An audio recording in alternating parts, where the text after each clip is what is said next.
नमस्कार मित्रों, मैं सुकमल साहा, ऐसा न्यूरोथेरेपी, कोलकाता। कुछ हफ्तों से मेरे पास बार बार कुछ फोन आ रहे, कुछ एसएमएस आ रहा है, कुछ लोग व्हाट्सएप में रिक्वेस्ट डाल रहे कि ओमाइक्रोन के बारे में आपकी क्या सलाह है या क्या कर सकते हैं, इसके बारे में हम लोग को बताइए। तो किसी वजह से वीडियो थोड़ा लेट हुआ है, लेकिन अब समय आ चुका है कि आप लोगों को ओमाइक्रोन के बारे में थोड़ा सा जानकारी दिया जाए ताकि आप और आपके परिवार सुरक्षित रह सके। तो आइए हम लोग चर्चा करते हैं। ये देखने से पहले कुछ डेटाबेस पे आप लोगों को पहले जानना पड़ेगा।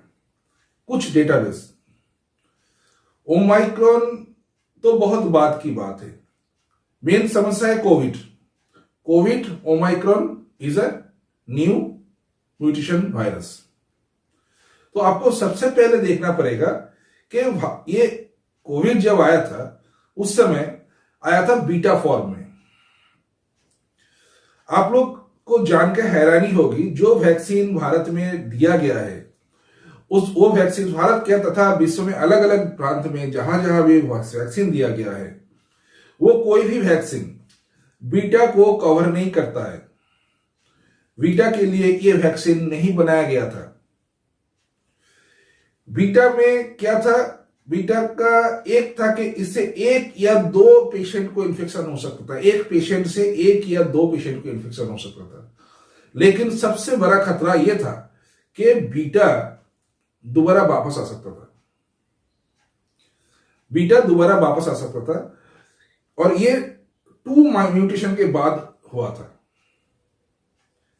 कोविड वायरस का सेकेंड म्यूटेशन के बाद बीटा आया था और बीटा में मल्टीपल इन्फेक्शन का खतरा था।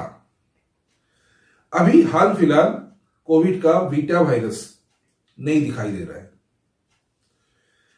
अभी कोविड क्या है, आपका डेल्टा एंड डेल्टा प्लस।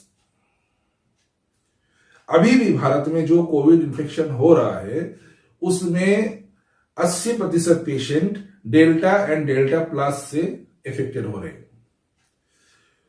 तो जो भी वैक्सीन दिया गया था, वैक्सीन ना बोल के हम लोग इम्यूनिटी बूस्टर बोल सकते हैं और यही बोलना शायद जायज होगा। तो डेल्टा और डेल्टा प्लस में इन्फेक्शन रेशियो था एक पेशेंट से 1 से 10।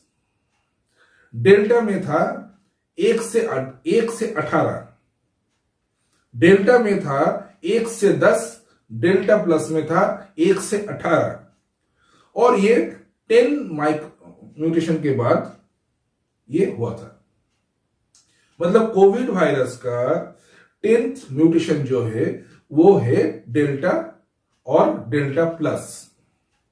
सॉरी, 10th म्यूटेशन जो हुआ था, 10th म्यूटेशन के बाद डेल्टा आया था और 18th म्यूटेशन के बाद डेल्टा प्लस हुआ।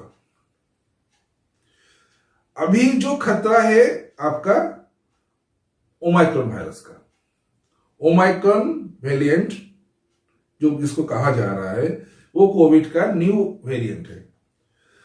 और खतरा इसलिए है क्योंकि हम लोगों को अभी तक पता नहीं है कि हमारे जो वैक्सीन डाला गया था, इम्यूनिटी बूस्टर डाला गया था, वो इसको कवर करेगा या नहीं।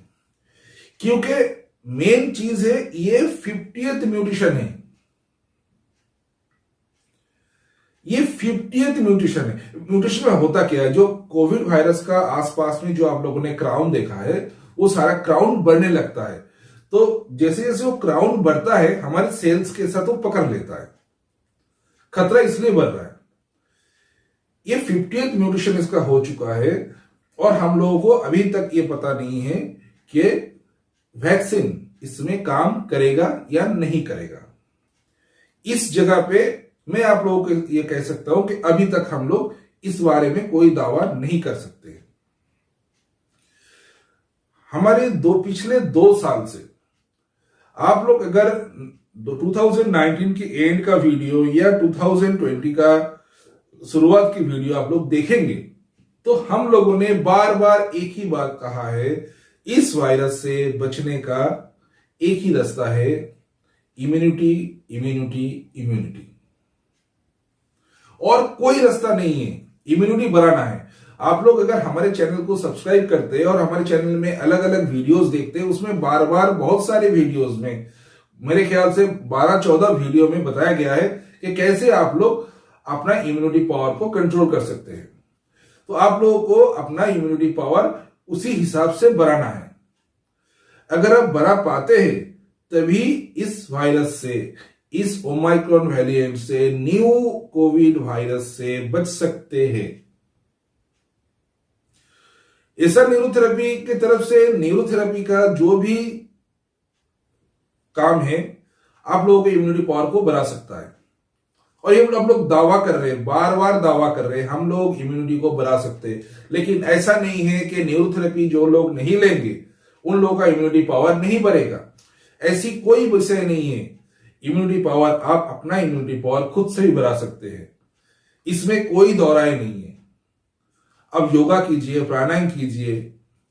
जिसे मैं बार बार च्यवनप्राश खाने के लिए लोगों को बोलता हूं, अलग अलग कंपनी का आता है च्यवनप्राश।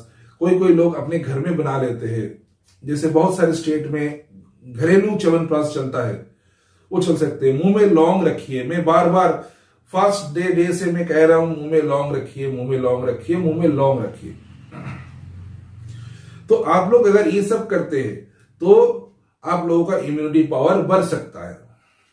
और खाने पीने में आप लोग नॉर्मली बॉइल्ड आइटम को प्रेफर कीजिए, बॉइल्ड आइटम को प्रेफर कीजिए। हाई फ्राइड खाना या फ्राइड फूड आप लोग मत लीजिए।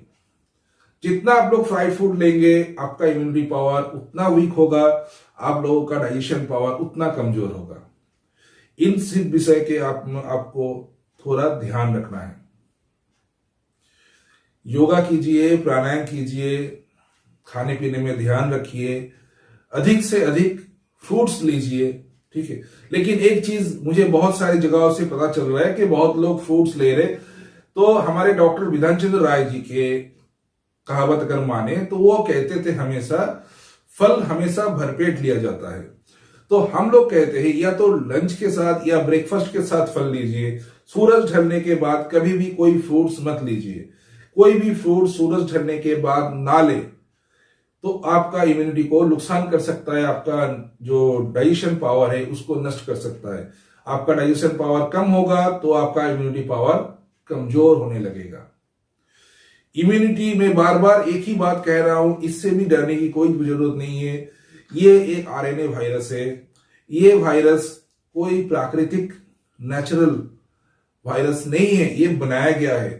तो आप लोग अपनी इम्यूनिटी को जैसे जैसे स्ट्रांग करेंगे, जैसे जैसे डॉक्टरों का सलाह या जो भी ऑल्टरनेटिव मेडिसिन में जो भी सलाह लेंगे, आप लोगों का इम्यूनिटी पावर धीरे धीरे बढ़ने लगेगा। और आगे चलते हुए, क्योंकि मेरा हिसाब से चाहे शायद इसका 5th लहर तक आएगा, 5th लहर तक आएगा। बहुत लोगों ने कहा था लास्ट ईयर, इस ईयर, अभी तो ये 2021 खत्म हो रहा है, बहुत सितंबर में आ जाएगा, अक्टूबर में आ जाएगा, जुलाई में आ जाएगा थर्ड लहर। तो मैं बार बार सबको कहा था कि देखिए ये लहर आएगा आपका एंड ऑफ दिसंबर।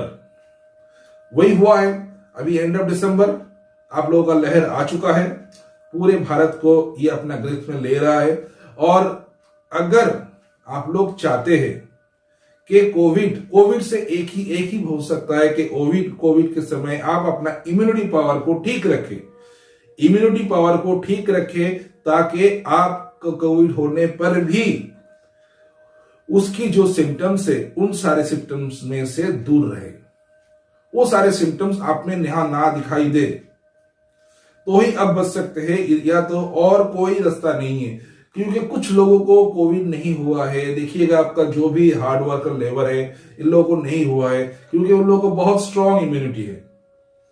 तो स्ट्रांग इम्यूनिटी बनाने का रास्ता सोचिए, क्योंकि वो लोग रेस्टोरेंट में जाके बिरयानी नहीं खाते हैं, वो लोगों के पास पिज्जा बर्गर खाने का पैसा नहीं है, उन लोगों के पास पिज्जा बर्गर खाने का पैसा नहीं है। तो क्या होगा? इसीलिए नहीं हो रहा है, मतलब इम्यूनिटी उन लोगों का स्ट्रांग वैसे ही नहीं है। उनका इम्यूनिटी स्ट्रांग किया है उनके फूड हैबिट ने। तो फूड हैबिट आप लोगों को ठीक करना पड़ेगा ताकि आप लोगों का इम्यूनिटी पावर ठीक रहे।